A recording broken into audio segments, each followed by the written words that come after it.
Muy, pero muy bienvenido, mi querido telepensante. Usted sabe que para pensar requerimos de perspectivas desde distintos orígenes, posiciones en la sociedad, en la política, en el mercado, y así nos enriquecemos todos. Es justamente desde las distintas perspectivas, palabra que se ha mal usado y vapuleado como tantas otras palabras que forman parte de nuestro acervo cristiano occidental que permite la emergencia de la democracia para aportarnos su perspectiva es que está hoy día en esfera pública Felipe Sandoval. Él es subsecretario, ex subsecretario de Pesca de Chile bajo el gobierno de Ricardo Lagos, ex ministro vicepresidente ejecutivo de la Corporación de Fomento de Producción de Chile bajo el gobierno de Eduardo Frei Ruiz-Tagle, ingeniero civil, dirigente gremial y político. Él se formó en la Universidad de Chile y actualmente es asesor y director de empresas. Muchas gracias, Felipe, por estar con nosotros en Esfera Pública y haber aceptado esta invitación. Bueno, gracias por la invitación y buenos días. Y gracias a ti, Vanessa, por haber pensado en mí. Felipe, bueno, nosotros lo que estamos permanentemente cuestionándonos es cómo vamos a poder reconstruir este mundo que se llama Chile y que institucionalmente parece estar, o sea, está de hecho en una crisis muy, muy profunda con diferentes vectores que están incidiendo en que más bien que hayan dinámicas centrípetas, como se plantea en la teoría política, hayan dinámicas centrífugas que nos polarizan. ¿Cómo ves tú, para empezar nuestra conversación, en términos generales, la situación de la crisis institucional en el Chile de hoy? Sí, mira, voy a recorrer un poco la historia de lo que yo he vivido y de lo que he visto en el país. No sé si es tan asimilable con lo que pasa hoy día, pero yo creo que nos da algunas señas. Primero, los momentos de mayor estabilidad en el país han sido con gobiernos o alianzas de gobiernos de centro-izquierda. Tuve el periodo del Frente Popular, después el periodo de la Concertación, y sumado a eso, yo digo, Chile vivió un periodo de mucha conflictividad que llegó al extremo de la conflictividad durante el gobierno de Pinochet, durante la dictadura. Y pensábamos que los problemas se iban a resolver imponiéndole nuestra visión a los otros. Y eso partió en la década de los 60 y terminamos en una dictadura. Y eso se rompió con la vuelta a la democracia. El gran cambio en la vuelta a la democracia, a mi juicio, no es el tema económico, quizás no es, bueno, recuperamos la democracia, que es un gran cambio, pero es que cambiamos el eje desde la conflictividad que veníamos enfrentados a un eje de la búsqueda de consenso. Que puede ser como más fome, ¿no es cierto? Buscar los acuerdos, no imponer lo que uno quiere, pero el país vive un periodo de estabilidad y de crecimiento y de democracia que se iba profundizando de a poco y de cambios graduales, y ha sido uno de los mejores periodos de nuestra historia. Entonces yo digo, y como que eso, el país se cansó de eso, entonces se cansó de los gobiernos de centro-izquierda, y se cansó de los acuerdos, y dijo, volvamos a la conflictividad y vamos más a los extremos, ¿no es cierto? Bueno, y estamos en lo que estamos. Y hoy día estamos, ¿no es cierto?, a punto de llegar a un momento, no sé si culmine, pero importante, para un plebiscito donde va a quedar demostrado que el país está polarizado y se va a definir por uno de los dos lados, pero con una mitad afuera y otra mitad adentro. Entonces, lo que uno debiera tratar de reconstruir es un estilo de política o valores centrados más en los acuerdos que en las polarizaciones. Los acuerdos no tienen por qué ser tan neutros que no pase nada y todo quede igual. Porque tuvimos periodos de grandes acuerdos con gran crecimiento y los mejores periodos del país, como decíamos, han sido en acuerdos donde el país se ubica en una posición de centro-izquierda y con cambios, pero graduales, que van sumando a la gran mayoría. Mi disculpa si me extiendo un poco, entonces, pero no hay por qué echarle la culpa al emperador o a los otros de esto. En parte la culpa la tiene el centro político, que se fue degradando, porque estos periodos han sido beneficiosos cuando el centro ha sido fuerte y ha sumado a otros. Entonces, cuando el centro se debilita, no suma a otros y el país se polariza. Pero igualmente, lo que pasa, aunque el centro sea minoría, es el centro el que va decidiendo el rumbo del país. Aunque esté más en los extremos. Por ejemplo, en el gobierno de Piñera, el centro le dio la victoria a Piñera porque tuvo un discurso en su campaña más moderado que el otro candidato, que era Guillier en ese minuto. Y hoy día a Boric, ¿quién le dio el triunfo? El centro del triunfo de Boric, pues el país se sintió en una posición más como moderada que con Kast, y le dio el voto a Boric, aunque era minoría, ¿no es cierto?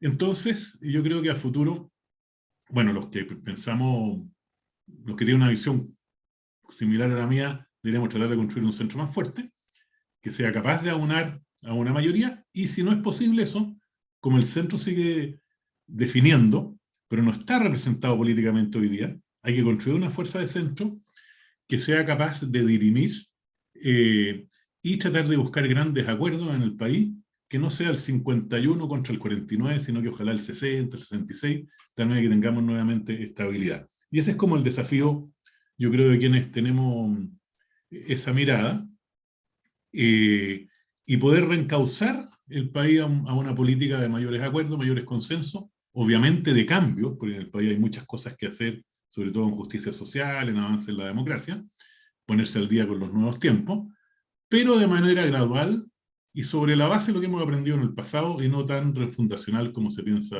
hoy día, ¿no? Yo creo que esos experimentos refundacionales pueden ser, pueden dar beneficios en corto plazo, pero a largo plazo siempre generan un problema, porque no puedes, el país no puede vivir enfrentado entre dos mitades, ¿no? Y eso al final hace crisis. Sí, esa es mi mirada más bien general de lo que yo creo que ha pasado y hacia dónde deberíamos apuntar, ¿no? Ahora, lo que uno ve, porque hay obviamente que la preocupación, y esto es compartido, está por el debilitamiento del centro político.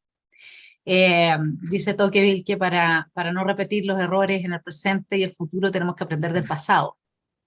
En ese sentido, uno podría decir que ese tiempo de gobierno de la concertación, a diferencia de lo que fue de Pedro Aguirre Cerda en adelante, que ya, ¿no es cierto?, González Videla le pone un límite a la existencia de siempre una minoría en este país, de extrema izquierda, que insiste en la opción no democrática, porque eso tenemos que decirlo, por mucho que después eso de todo y termine en una dictadura, como pasó en el caso del gobierno de Augusto Pinochet.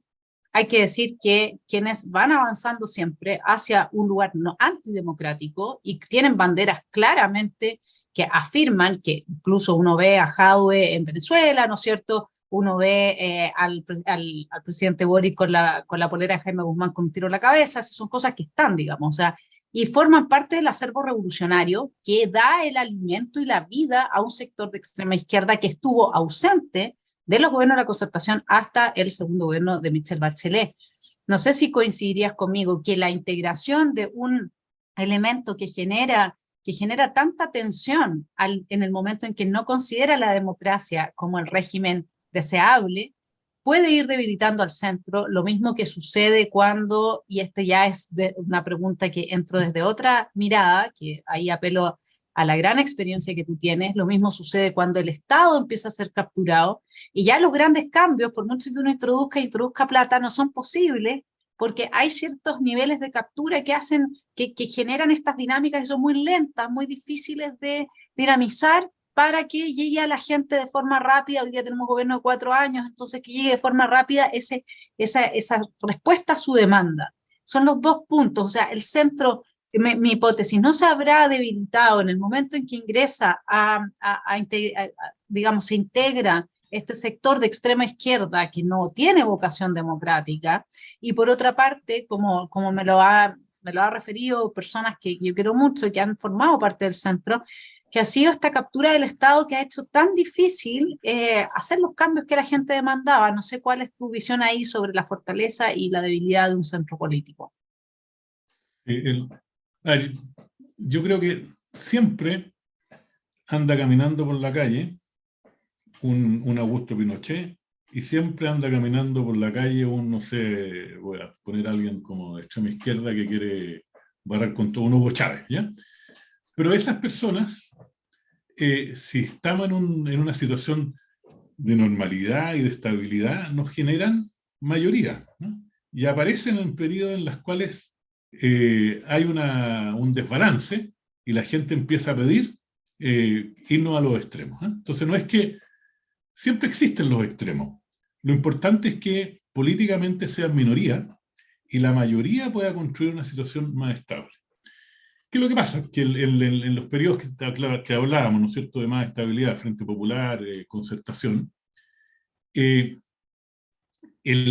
¿por qué se viene abajo eso? Porque los partidos que eran hegemónicos y que, más que hegemónicos, que tenían una capacidad de aunar a la sociedad, el Partido Radical, en el periodo del Frente Popular, ¿no es cierto?, se empezó a deshacer de sus propios errores, tuvo pugnas internas de cómo seguir adelante, en la concertación lo mismo, hubo muchos errores de cómo seguir, y de cómo enfrentar el nuevo país que ellos mismos habían creado, pero no supimos releer lo que estaba pasando para ver qué propuestas hacíamos, y además hubo un acomodamiento con el poder, en el cual se entendió que el Estado era para un cierto sector, que era para siempre para ellos, no podían entrar otros, entonces no hubo recuperación de gente, no hubo renovación de los partidos, y eso debilitó a los partidos ejes frente a la ciudadanía, y no se resolvieron bien los problemas que se habían acumulado producto del propio mejoramiento del país.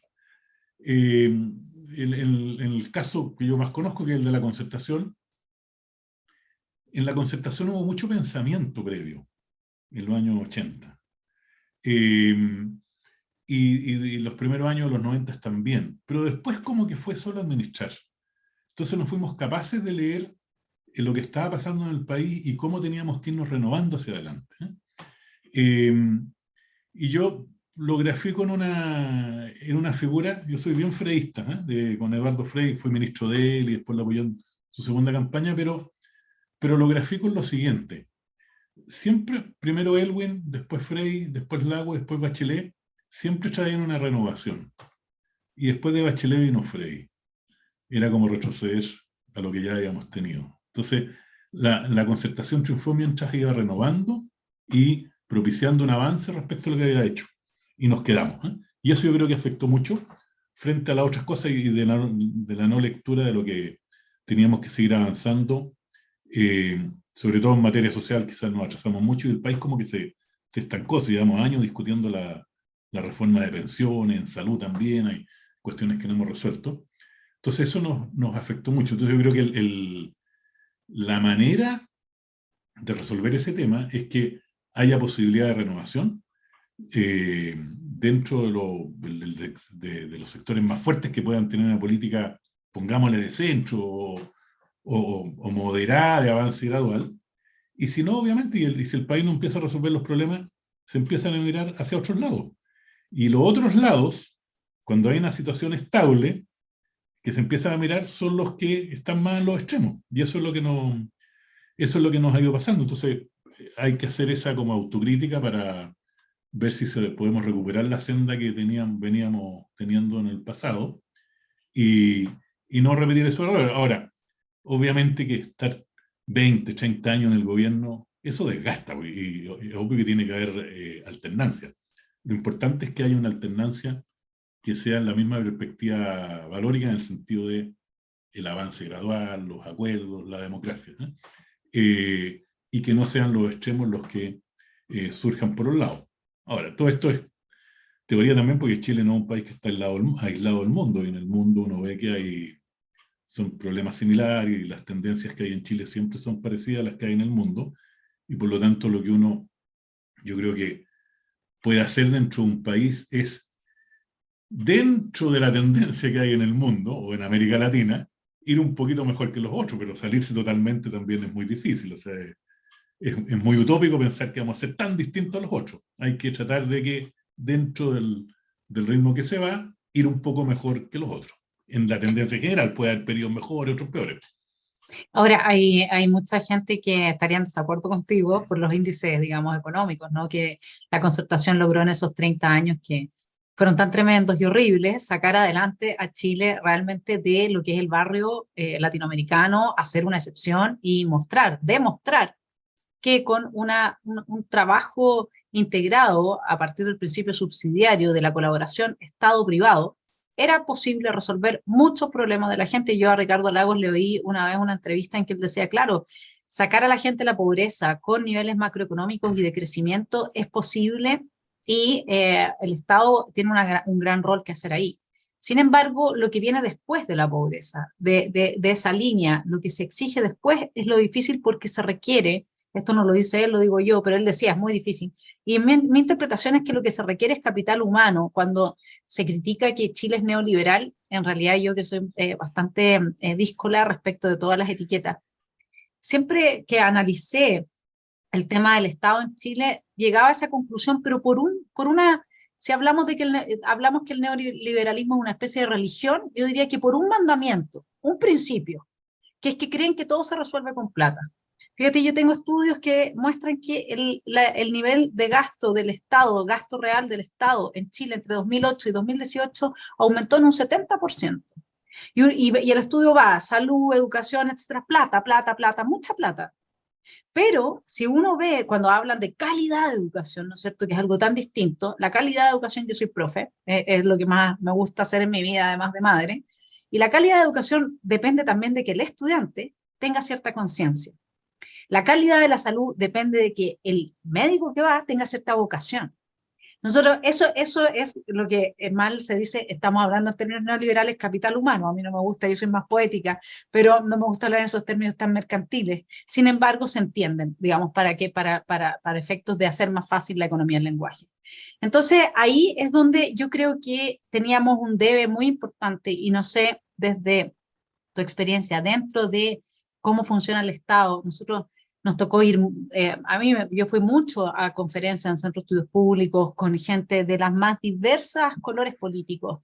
Y la conclusión de cuál era la fisura, la falla telúrica mayor en nuestra posibilidad de salir adelante, siempre era la captura del Estado y este Estado decimonónico, gigantesco, muy difícil de cambiarle sus path dependents, es decir, su maquinaria interior, y cada vez más capturado a nivel que ya llegó al extremo cuando Bachelet toma el 50% de lo que ingresa, digamos, extra por la reforma tributaria que ella hace y lo invierte en la contratación de gente que uno podría sospechar claramente son operadores políticos que impiden después el recambio de gobierno, porque uno no saca nada con salir electo si el Estado está capturado por operadores políticos.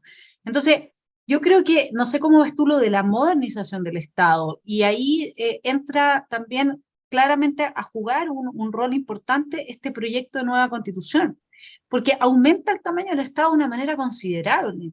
Entonces, no sé si esa es una ruta, ¿cómo evalúas tú una ruta de esa índole? ¿Puede un Estado gigantesco como el que se nos está proponiendo y el Estado gigantesco que tenemos, decimonónico, poco eficiente, estar a la altura de un proyecto de cambios paulatinos dentro del marco democrático, que dé respuesta a la solución a la gente? ¿Cómo se puede lidiar cuando el Estado está capturado con esa captura, con ese fenómeno?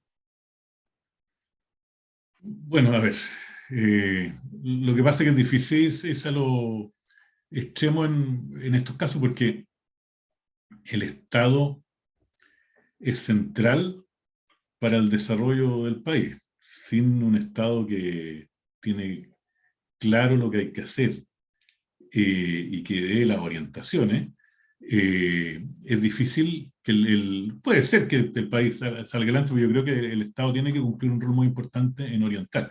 Siempre pongo un ejemplo, los coreanos, los de Sur Corea, en general los países asiáticos, se definen objetivos, ¿eh? Y no es que ahí pudiesen operar el mercado, no, no, ahí definen objetivos desde el nivel del Estado, y el Estado es el que dirige la economía, a pesar de que hay mucha participación privada, pero el Estado es central. Y entonces los coreanos en algún minuto dijeron, tenemos que hacer 5 puertos o 10 puertos en tales partes del país. Y en los próximos 10 años vamos a tener que sacar eso adelante. Y eso tiró la economía, todo el país hacia adelante. Se centraron en eso, en eso, en eso. ¿Eh? No sé si fue ese el objetivo, pero el país se fija objetivo y el Estado se pone en esa centralidad y sin que la haga todo, pero hay una acción de dirección. ¿Eh? Entonces yo creo que el Estado juega un rol clave, sobre todo hoy día, donde si uno compara, por ejemplo, podríamos compararnos con lo que hacían los países socialistas, donde el Estado era dueño de todo, y lo que se hace hoy día, en todos los países del mundo, capaz que hoy día el Estado sea más poderoso a pesar de que hay más actividad privada. Porque cualquier cosa importante que se haga requiere permiso y autorizaciones del Estado. Entonces, es muy importante el rol que juega el Estado, más allá del tamaño que tenga, sin un Estado fortalecido, no va a ser posible cumplir los objetivos que tenga el país, ¿no? Eso es como lo primero. Ahora, el tamaño que tenga que tener el Estado yo creo que depende mucho de las condiciones y circunstancias en que se viva en cada minuto y en cada lugar y en cada país, ¿eh? Porque al final el Estado tiene que cumplir ciertos objetivos para la sociedad, para que se genere el bien común, que la gente tenga acceso a los bienes a los que tiene derecho, para que la economía funcione, para que la justicia opere, etc. Pero ese es su rol, de cumplir esos objetivos. Ahora, que lo tengan que hacer directamente, no necesariamente. Pueden hacerlo otros, y él solamente generar las normas y las leyes. Pero puede haber casos en los cuales la sociedad no es capaz de cumplirlas y las tiene que tomar el Estado. Entonces, quiero afirmarte esas dos cosas previas a la opinión respecto a los operadores y un Estado ineficiente. Obviamente que en esa concepción donde tienes un Estado que cumple un rol muy importante, si no hay una eficiencia en el Estado y está lleno de operadores y pitutos, esa cuestión no va a funcionar. Entonces, mejor ahí que esto sea lo mínimo posible, porque al final es pura pérdida nomás de recursos.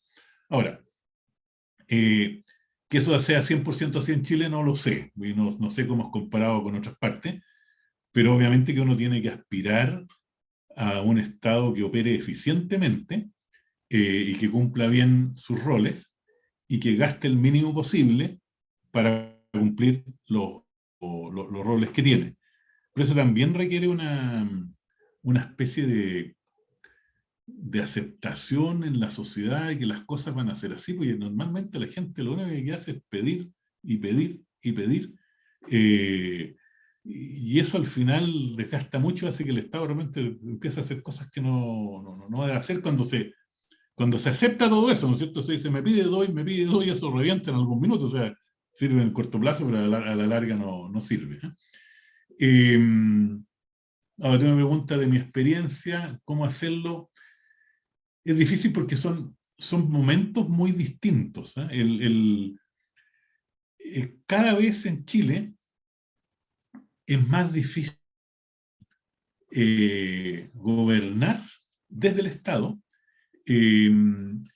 y es más difícil desarrollar ciertos proyectos de envergadura. En mi época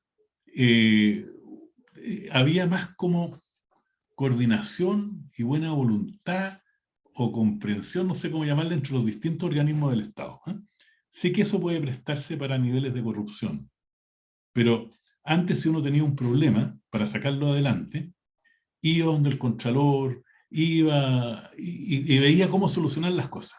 Hoy día cada entidad dice, yo cumplo mi rol y te exijo a ti el 100 para que no te salgas 1 milímetro. Entonces todos andan pisando huevos tratando de no caerse en ninguna cosa, y eso hace que esta cuestión sea mucho más lenta y tiene un efecto en lo económico al final y tiene un efecto, yo creo, en el crecimiento del Producto Interno Bruto. Entonces, las necesidades de transparencia, que son muy necesarias, las necesidades de fiscalización, de control de los proyectos, de todas las cosas que hay hoy día para todo lo que se hace, han sido necesarias y construidas en el tiempo, pero han ido poniendo una cantidad de problemas que yo creo que nos hemos pasado de la raya un poco. Entonces uno debería tratar de pensar cómo se puede, sin dejar de hacer lo que necesita la transparencia y la fiscalización, que estas cosas salgan adelante y sean más eficientes, porque la verdad que en algún minuto, si es que ya no estamos trancados, esto se puede trancar, ¿eh? Y un ejemplo puede ser en lo que está pasando hoy día con el tema de Yaitul, por ejemplo, ¿eh? Donde, ¿no es cierto?, el fiscal nacional dice, mientras el gobierno no se cree por seguridad del interior del Estado, yo no puedo hacer nada. Y el gobierno dice, por otro lado, bueno, este es un tema de la fiscalía y nosotros no podemos hacer nada. Y Yaitul sigue haciendo declaraciones llamando a la violencia. Entonces uno dice, bueno, eso como no es el ejemplo exacto, pero ¿cómo lo habríamos resuelto antes? Bueno, una llamada del ministro al fiscal y decirle, oye, ¿cómo hacemos esto? ¿Qué haces tú? ¿Qué hago yo? Pero a este señor no puede andar llamando a la violencia por los diarios libremente y que nadie haga nada. Entonces, como que eso no se hace hoy día. Entonces, cada uno de su rol dicta las normas y el otro del otro lado dicta las normas y no hay una conversación entre los organismos públicos que ayuden a sacar adelante las cosas. Y eso yo creo que pasa mucho en todas, en un sinfín de cosas, que antes, por lo menos en mi experiencia, no ocurría. No era porque fuéramos mejores, sino que vivíamos en 8 minutos, que era posible hacer eso, ¿eh? Entonces, ¿cómo tratar de acercarse a eso, manteniendo lo que hemos aprendido, que tiene que haber transparencia y tiene que haber fiscalización? Porque obviamente, eh, cuando las cosas son todo hecho entre cuatro paredes y todo se conversa y se arregla entre ellos, el riesgo de la corrupción siempre es muy grande y eso hay que evitarlo, obviamente, pero uno se pasa para la raya con lo otro con las otras cosas hasta donde hemos llegado hoy día.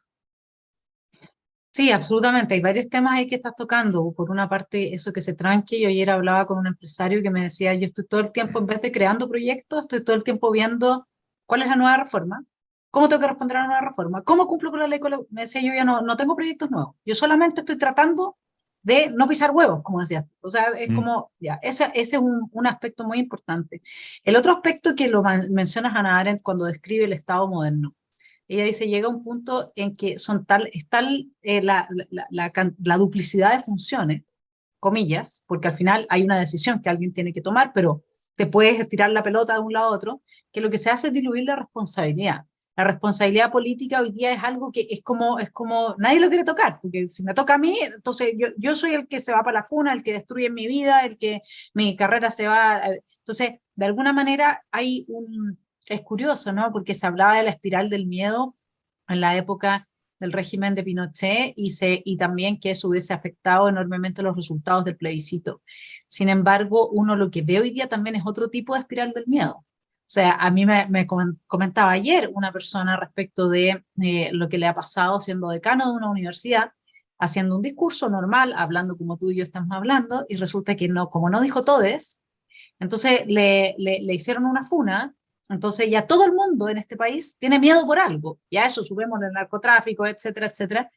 Y ahí es donde uno también dice, bueno, ¿cuál es el miedo que puede haber operado como una espiral, la espiral del silencio, en el triunfo de un apruebo tan radical? Uno no lo sabe. El tema es hacerse las preguntas, yo creo, Mm. pero por lo menos tener las preguntas a la vista. Y dentro de eso, volviendo al tema, a lo que es específicamente para, para pensar en un Chile que pueda reconstruirse y que pueda renacer. Efectivamente, yo comparto contigo el hecho que tiene que haber un centro político muy fuerte, sólido, y que ese centro político tiene su solidez en su férreo compromiso con la democracia, y la democracia entendida como una integración de cada habitante del país, tanto en los derechos políticos como en ciertos derechos que uno podría ahí entrar a discutir si son de llegada o de partida, de oportunidades o de final de cancha, ¿no? Que ahí hay diferencias muy importantes dentro del sector.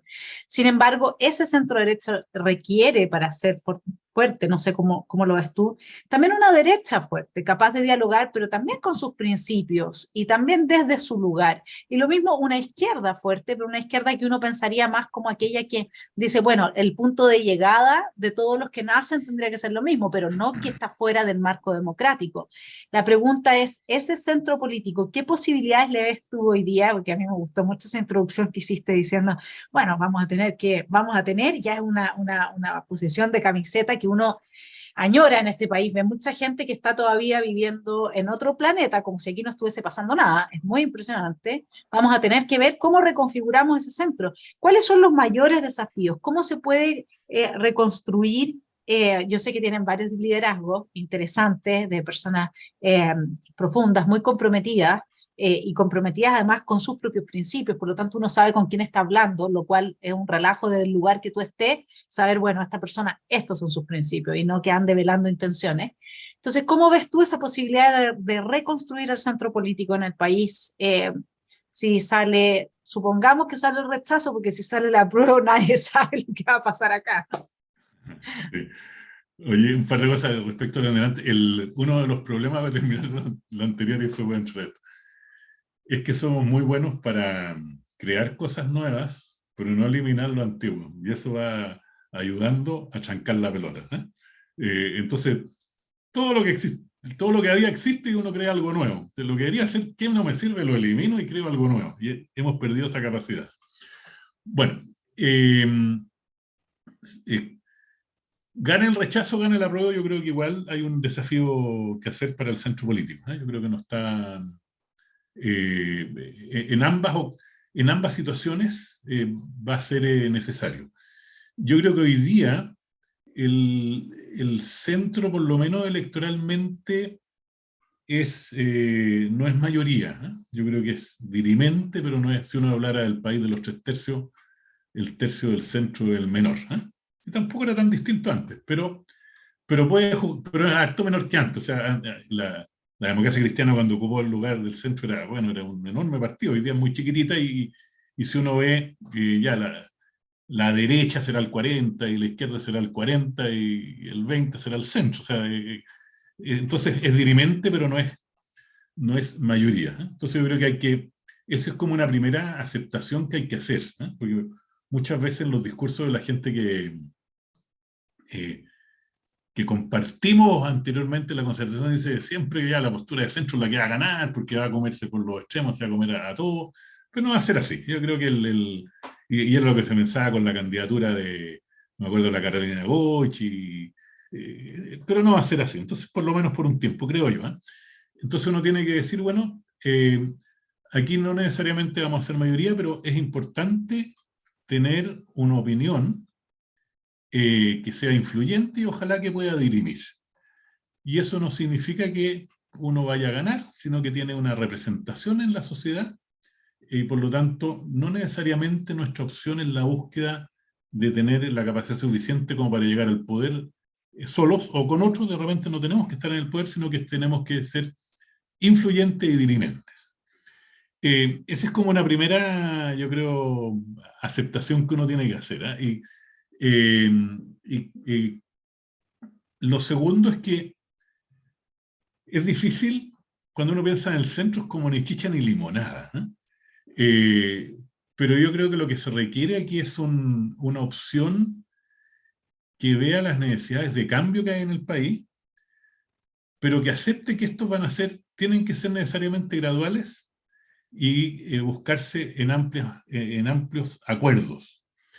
Y por lo tanto, no es que uno va como al medio de lo que se propone, sino que tiene que ser un sector que tiene una propuesta, yo creo un centro más bien reformista, que tiene que buscar cambios en las condiciones que el país necesita, eh, pero ser capaz de que con su posición, aunque no sea mayoría, de que estos se hagan de la manera más gradual, eficiente y sin afectar otras situaciones del país que podrían afectar el desenlace final. Y por lo tanto tiene que ser un centro con programas, ¿eh? Con propuestas. Y en tercer lugar, creo que se está dando una situación que todavía no es la oportunidad final de cambio, pero aquí vivimos un proceso largo en el cual la opción democrática entre un acuerdo entre el centro y la izquierda, o parte de la izquierda. Y eso fue producto de un cambio que se produjo en la izquierda. Durante la dictadura, ¿no es cierto?, una renovación de gran parte de la izquierda, que fue mayoría dentro de la izquierda, se produjo un cambio que posibilitó el acuerdo con el centro, ¿no? Pero ese cambio se produjo también en parte, bueno, en parte de la reflexión que hicieron ellos de lo que había en el pasado, pero también en parte de la misma fortaleza de la que tuvo la democracia cristiana, que los llevó a ellos a decir, bueno, aquí no podemos seguir solos, tenemos que una salida, tenemos que ponernos de acuerdo con la democracia cristiana. Yo me acuerdo, pues yo estaba preso junto con Clodomiro Almeida, cuando Elwin lo fue a ver, y de ahí empezaron a conversar. Después Almeida estaba aliado para los que no saben, el Partido Socialista estaba dividido, entonces una división eran los almeidistas que eran aliados de los comunistas. Y entonces Elwin, yo me acuerdo que fue, yo era presidente de la democracia de la Juventud Cristiana, fue a verme a mí, aprovechó de conversar con Almeida, y yo creo que a partir de eso se empezó a generar un diálogo entre ellos que permitió que ese sector del Partido Socialista se zafara de su alianza con el Partido Comunista y llegara a la concertación, ¿eh? Entonces eso fue muy importante porque el centro por sí solo no puede, y ahí se armó un acuerdo con la izquierda. Yo creo que en la derecha se está viviendo un proceso similar al que tuvo el socialismo en esa época, de valoración mucho mayor de la democracia, y eso quizá en el futuro va a permitir acuerdos también con un centro político. Hoy día es más difícil, ¿no? Pero yo creo que es necesario que haya una derecha fuerte democrática, una izquierda fuerte democrática y un centro, y entre ambos con alternancia puedan ir haciendo distintos gobiernos. Y que no sea obligación para el centro solo aliarse con la izquierda, porque si no uno queda casado, ¿no es cierto? Entonces, que haya posibilidad de movilidad, pero eso requiere que haya renovación en todos los sectores que permita esos acuerdos, como pasa un poco en Europa, en las democracias europeas. Entonces, yo creo que eso también es muy importante.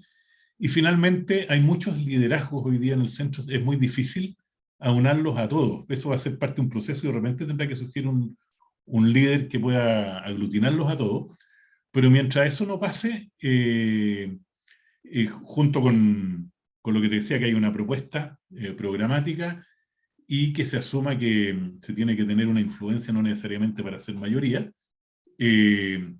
debería surgir algún liderazgo, algún grupo que sea capaz de aunar al resto, que sume a las distintas expresiones que hay del centro hoy día, que está muy dispersa porque, bueno, es parte de la crisis que tuvo la concertación, todavía no falta tiempo, pero eso debería darse en los próximos años, lo antes posible, espero yo, y después del plebiscito yo espero que surja alguna fuerza, algún partido, o de todas las fuerzas que hay, ojalá surja una fuerza política que se inscriba como partido, que aúne a la mayor parte de los que hoy día se identifican en esa postura de centro, de tal manera que esto se pueda construir lo antes posible, tenga expresión política lo antes que se pueda, y el país no siga en función de solo dos opciones. Pero eso todavía es un deseo que hay que trabajar y ojalá se dé, pero falta mucho todavía. Tiene una expresión importante hoy día para el plebiscito, que hay mucha gente que está muy disconforme con la propuesta constitucional, entonces que se ha unido a Amarillo y a otros grupos que están por el rechazo, e incluso algunos que están por el apruebo, por reformar, yo creo que pueden ser parte de ese acuerdo que se dé hacia más adelante. Sí, la toma de conciencia ha sido importante y evidentemente que quienes están hoy día entre los amarillos y han conformado ese grupo que muchos de nosotros celebramos, son personas que tienen una valoración mayor por la democracia de aquellas personas que vieron en la democracia una cancha que sirvió a la siembra del odio, a la siembra de la discordia, de los antagonismos. Nosotros sabemos que dentro del programa de Lenin y de Marx está que hay que extremar los antagonismos sociales para que una pequeña minoría, como lo hicieron los bolcheviques, puedan tomarse el poder, porque las sociedades en general son democráticas, la gente no quiere un régimen totalitario, los venezolanos no querían a Chávez en el Chávez que se convirtió, digamos, ¿no? Quizá al Chávez que les prometió, pero no al que se convirtió, y ahí es cuando uno, todas esas falsas promesas, cuando tú hablas de gradualidad, por ejemplo, Felipe, ¿qué puede haber más razonable que pensar que los grandes cambios tienen que ser paso a paso porque es la manera en que se consolidan y que se hacen bien? En que uno dice, mira, lo que había en el pasado no me sirve ahora porque tenemos nueva tecnología, porque tenemos otras formas de, o sea, cuando aquí están hablando del agua y de la crisis del agua, de los derechos del agua, si viniera un israelí se reiría de nosotros en la cara. ¿Qué problema de agua tienen ustedes? Eso es un tema de voluntad política de resolverlo con la tecnología que existe, digamos, ¿no es cierto? Y ellos lo hacen en Israel de una forma increíble, teniendo nada de agua al lado de nosotros que aprovechamos un 20% de lo que cae. Entonces, todas esas cosas, tecnologías nuevas, ideas nuevas, posibilidades de participación hoy día ciudadana a nivel local, desde la fiscalización del ciudadano a las municipalidades, que son de las principales entidades que están corrompidas en nuestro país, que si uno los ve, están con un fortalecimiento inusitado dentro del proyecto de nueva constitución. Entonces uno dice, los amarillos en realidad tienen una conciencia respecto de lo que es el valor de la democracia, mucho mayor de lo que puede tener mucha gente justamente por sus historias personales también.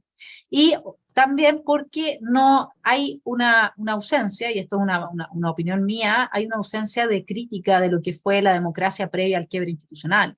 O sea, yo acepto plenamente la perspectiva de que puede haber, de hecho creo que cada uno de nosotros puede ser un tirano, o sea, eso es cosa que nos den el poder y nos transformamos en eso. Tirano de izquierda o de derecha o de lo que sea, da lo mismo. Cada uno de nosotros puede tiranizar a los otros porque lo tenemos así, es como una fuerza vital, ¿no? Que es la defensa del tipo de vida de cada quien y por lo tanto la imposición de esos valores al otro. Eso es parte de la naturaleza humana, uno lo podría decir si existe algo como naturaleza. Sin embargo, el hecho de que haya surgido un régimen militar es producto de un quiebre. Y ese quiebre no se ha revisado. Incluso el Museo de la Memoria hace como tabula rasa respecto de todas las causas que provocaron que un señor que era fiel a su pega, como era el general Pinochet, hubiese encarnado un rol como ese, con independencia de que, como te digo, después con el poder todos nos podemos transformar en tiranos. Maquiavelo lo dice, todas las instituciones se corrompen. Entonces yo creo que la posición de los amarillos hoy día es una posición esperanzadora. Sin embargo, lo que no sé, producto de cómo han sido, cómo han crecido las nuevas generaciones, que todo lo quieren ahora aquí ya. O sea, no es que yo quiero aprender y producto de mi aprendizaje en la universidad, obtener un cartón que reconoce mis talentos, desde los cuales yo ingreso al mercado y hago mi aporte. No, yo entro a la universidad, quiero que me la paguen, quiero obtener mi cartón y luego quiero tener el sueldo con una base X y si no estoy inconforme. Entonces mi pregunta es, ¿puede, ¿puede la política hoy día con generaciones que han crecido así, con todo, porque si uno lo compara con cómo creció uno, ya es una diferencia enorme, ¿no? ¿Te acuerdas que uno tenía que comprarse un cassette? Y para comprarse un cassette uno tenía que ahorrar, porque el cassette costaba 8 lucas en esa época. Hoy día uno tiene Spotify y no le cuesta más que 1.000 pesos mensuales, o sea, es así de rápido y las nuevas generaciones no tienen idea de lo que era para nosotros oír música envasada, era o radio y oía lo que tenía que oír nomás, o sea, todas esas cosas hacen que uno piense en la gradualidad, que es justamente el fundamento de la democracia es la gradualidad, son los cambios graduales, como en una dificultad mayor porque requiere de un trabajo valórico en las nuevas generaciones, entender que todo es paso a paso. ¿Cómo lo ves tú eso, ese desafío? Oye, hay un par de reflexiones en torno a eso. No tengo por qué tener la respuesta exacta, pero yo creo que todas estas cosas requieren tiempo. Reagan, cuando ganó, fue producto de un trabajo que se hizo a partir de unos centros de estudio como 20 años antes en Estados Unidos.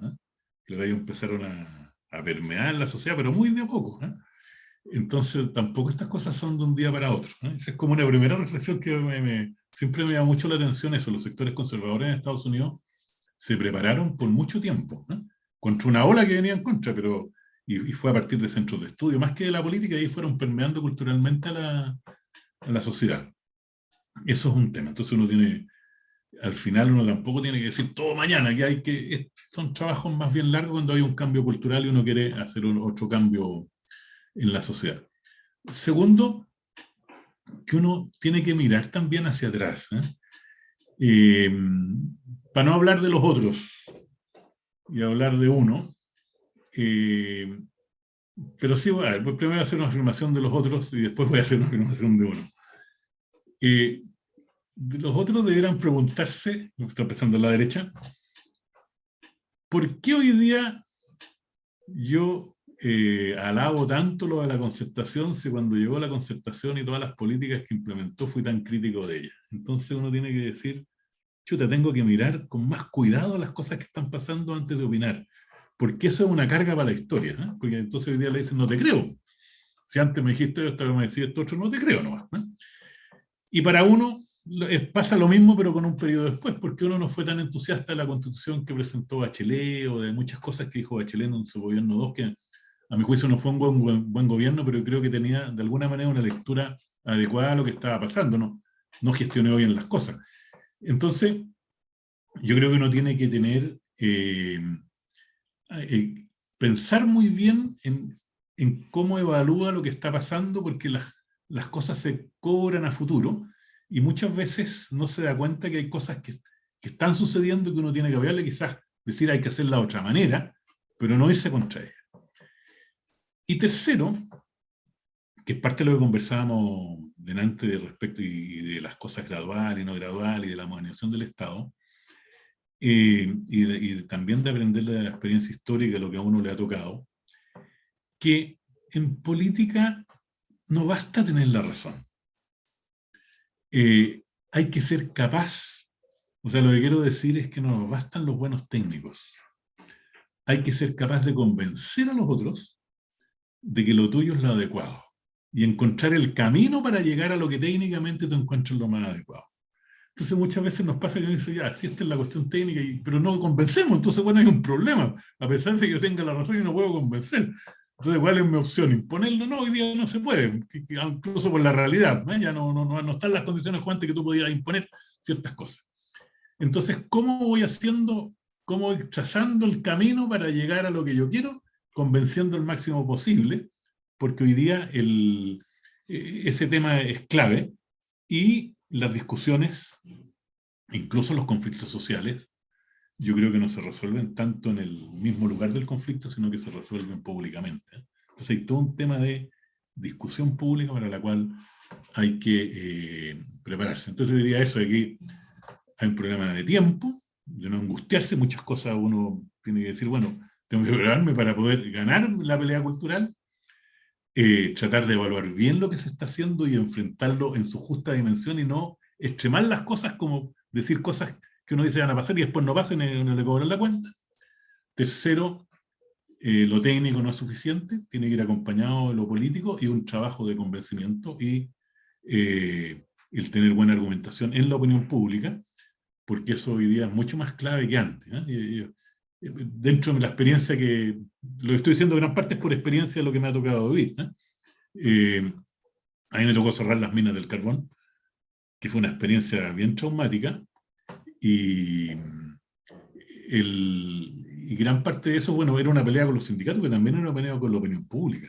Y eso se pudo en parte por la opinión pública, bueno, hubo mucho apoyo político al gobierno en esa época, pero yo creo que eso es muy importante y además, yo me acuerdo que, no voy a decir el nombre con el que trabajábamos, pero era una persona que trabajaba conmigo, era un súper buen técnico, entonces le explicaba a los dirigentes sindicales cómo eran las cosas, porque esta cuestión no podía ir, no entraba por una vez y le salía por otro, porque el problema al final no era un problema técnico, era un problema político, ¿eh?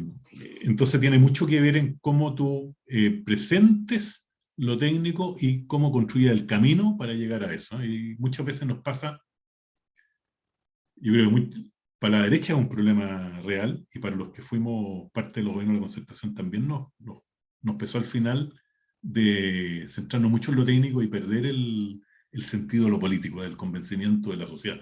Y por eso que, bueno, se fueron perdiendo las mayorías y las cosas por algo pasaron también. No es que esto fue un milagro, que alguien hizo así y se cambió el otro día. Fue parte de un proceso donde fuimos perdiendo esa capacidad de convencimiento, de mirar lo que hay que cambiar, lo que conversábamos en delante. Y por lo tanto, echar una mirada a lo que hicimos mal es muy importante para lo que venga a futuro.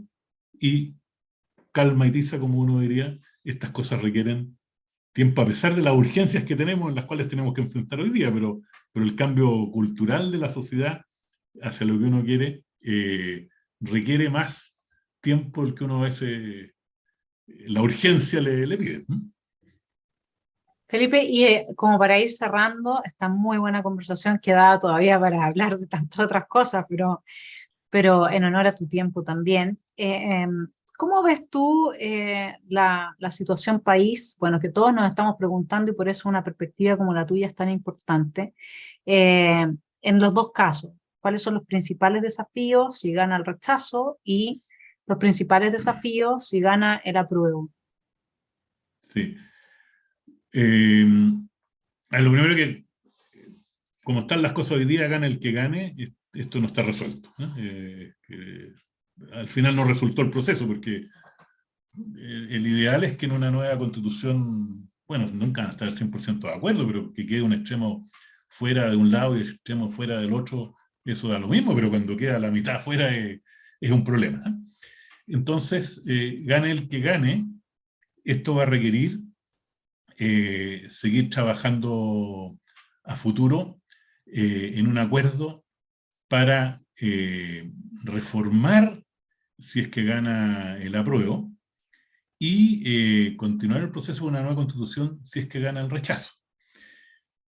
El problema va a ser que aquí van a quedar heridos en el camino. Entonces, el que pierda, no sé si va a estar tan dispuesto a cooperar con el que gane, producto de la polarización en que nos hemos metido en este proceso. Entonces yo creo que ese puede ser un problema, porque yo digo, ya, si gana el rechazo, que es lo que yo quiero, vamos a una nueva constitución, pero bueno, los que perdieron el apruebo quizás nos digan, no, pues yo no te voy a darlo, porque esto va a requerir, obviamente, no 50 más 1, siempre hay que haber un gran acuerdo. Entonces, ahí va a haber un problema. Y supongo que se irá a resolver por la vía de que muchos que están por el apruebo quieren reforma y puede que quieran un acuerdo después, pero va a haber un problema ahí. Y si gana el apruebo, también va a haber se va a producir una polarización de los que pierdan, y de los que ganan no sé qué tantas reformas van a querer, y hay muchas cosas que al otro día van a ser muy complicadas, que no solo en términos políticos, yo digo los derechos de agua. ¿Qué va a pasar con los derechos de agua el otro día que gane el que tiene un derecho de agua? Bueno, le van a decir usted lo tiene hasta que no se redistribuyan, pero cuando empiecen a redistribuir, o sea, esto va a ser muy rápido. El tema de las concesiones mineras, o sea, hay temas económicos muy relevantes que si gana el apruebo y no se clarifica luego, pueden ser un problema para la marcha del país en el futuro, ¿no? Y eso yo creo que entonces, yo creo que vamos a requerir en cualquiera de las dos opciones que alguien lidere un acuerdo, y no sé si, y eso debería ser el presidente de la República, pero bueno, Boric ha estado metido en la campaña, entonces, por suerte Lagos se puso en una posición más equidistante y él podrá ayudar en eso. Yo creo que en eso es muy relevante la postura que tomó, para que haya alguien por lo menos que pueda abonar. Hoy día la iglesia no puede en Chile, ¿no es cierto?, está muy desprestigiada, entonces no hay como instituciones morales. Quizás los rectores, siempre el rector de la Católica con el rector de la Chile, que ahora cambió uno al menos, el de la Chile, hayan asumido con esa posición en el último tiempo para la pandemia. Quizás las universidades podrían ser un punto de encuentro, pero aquí se requerirá alguien que aglutine para que nos permita, si gana la prueba, ver qué reformas hacemos rápidamente y ver qué consenso hay, porque los que ganan la prueba van a decir, bueno, si yo gané, ahora me quieren cambiar con lo que se ganó. Y si se gana el rechazo, lo mismo, cómo avanzamos en cambios constitucionales que den tranquilidad a los que querían un cambio, y que esta cosa, lo que estamos diciendo que queremos rechazar para tener una nueva constitución en serio, y no era un cuento para seguir como estábamos, ¿eh? Entonces, yo no veo que esto sea algo de muy corto plazo, pero sí se van a requerir urgencias de acuerdo, y ahí quizás lo conversamos antes, gente que sea considerada dentro del país como un espíritu moderado, de centro, pueda aunar a los distintos sectores para poder plasmarlo en un acuerdo, que finalmente en lo institucional, ese acuerdo tiene que tener, bueno, hoy día los 2/3 en el Parlamento, esperamos que sea 4/7 si la reforma se aprueba. Entonces hay que conseguir los votos, porque puede haber un acuerdo del país, pero necesitamos que los sectores políticos le den los votos en el Parlamento para poder avanzar, porque esto va a pasar de todas maneras por el Parlamento, aunque no sea el Parlamento, si es que gana el rechazo, el que haga la nueva Constitución, pero él tiene que aprobar por lo menos el procedimiento. Pero dicho todo eso, que es como un poco negativo, ¿no es cierto? Yo creo que finalmente los políticos se suben a la ola y no dirigen la ola. Entonces, como aquí hay una gran expresión del país por un acuerdo, yo creo que los políticos se van a subir a esa ola del acuerdo. Y por lo tanto eso me da mucha esperanza de que aquí tenemos salida, porque no dependemos institucionalmente de lo que voten los políticos en el Parlamento. Pero los políticos, si uno ve la historia, su actuación no es como lineal, sino que van a donde va como la opinión pública. Entonces hay que empujar la ola. Nosotros desde la sociedad civil tenemos que empujar la ola. La ola es el acuerdo, la ola hacia un cambio constitucional que sea adecuado, y finalmente el Parlamento, yo creo que si hay una presión muy fuerte en la sociedad, se va a subir ese acuerdo. Y eso es lo que a mí me da esperanza de que esto va a tener una solución, porque la sociedad sí se va a expresar de que no quiere seguir en la situación en que estamos. Felipe Sandoval, muchas gracias por habernos aportado tu interesantísima perspectiva. Ojalá podamos seguir conversando en lo que venga, porque tenemos que tejer puentes entre los demócratas, y demócratas hay en la derecha, hay en el centro, también hay en la izquierda, y la democracia implica necesariamente también una relación del Estado con el mercado, en que se produce esa relación virtuosa, como decía Larraín. No es ni mercado ni Estado, son los dos colaborando de la mejor forma posible para ayudar a la gente en avanzar hacia el bien común. Así es que creo que tenemos un piso importante que yo quiero desde este canal agradecerte. No ha sido fácil que alguien desde el centro quiera dar una entrevista a Vanessa Kaiser, y lo quiero decir expresamente. Yo tengo mi propia forma de ser, y quienes son mis hermanos tienen su otra forma de ser, y yo creo que está muy bien, cada uno colabora desde su vereda, y mi colaboración también está decidida, mi estimado telepensante, a hacer en la posibilidad de tejer estos puentes, porque los países salen adelante cuando la gente decide poner sus esfuerzos en común, y no cuando estamos todos divididos y nos miramos con recelo y con enojos y con rencillas pasadas. Tenemos que dejar eso. Como dice Hannah Arendt, el perdón en política implica no decirle al otro, no, estuvo bien lo que hiciste, implica mirar hacia adelante y decir, ok, acordemos que aquí tenemos un objetivo común, y lo que es pasado, sigamos trabajando en pos del bien de todos los ciudadanos. Gracias, Felipe, por estar en Esfera Pública, y un gran saludo para ti, y estaremos conversando en lo que venga. Muchas gracias. Se me deja hacer un comentario final Sí. a propósito de lo que decía. Yo siempre feliz de poder conversar con todo el mundo, no tengo ningún tipo de restricciones en eso, mientras diga lo que piensa, yo no tengo vetos ni excluyo a nadie, y mi historia ha sido así. Te voy a contar una anécdota. O sea, antes, yo en la dictadura trabajé con gente del Partido Comunista, y tengo grandes amigos del Partido Comunista de esa época, trabajamos por la democracia. Y después te voy a contar otra anécdota del otro lado. Trabajaba con una persona que era amigo de tu hermano. Entonces una vez, tu hermano, ¿cómo se llama? Siempre se me olvida el nombre. ¿De Kaiser. Johannes o Axel? Sí, Kaiser, sí. Sí, o creo que, no sé, el que más escribe el libro, no sé cuál de los dos. Axel, claro. Axel, claro, que era amigo de él. Entonces me mostró un libro de él y me dijo, oye, ¿tú irías a presentar este libro? Sí, le dije, no tengo ningún problema.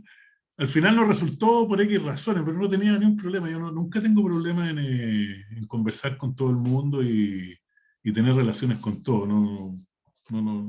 Nunca veto por lo que piensa el otro, sino que, bueno, tengo buenas relaciones, trato de tener buenas relaciones con todo y mantener mi posición, pero no tiene por qué pensar que a uno lo van a marcar porque anda con otro. Bueno, en eso mi vida ha sido súper amplia, es increíble en eso.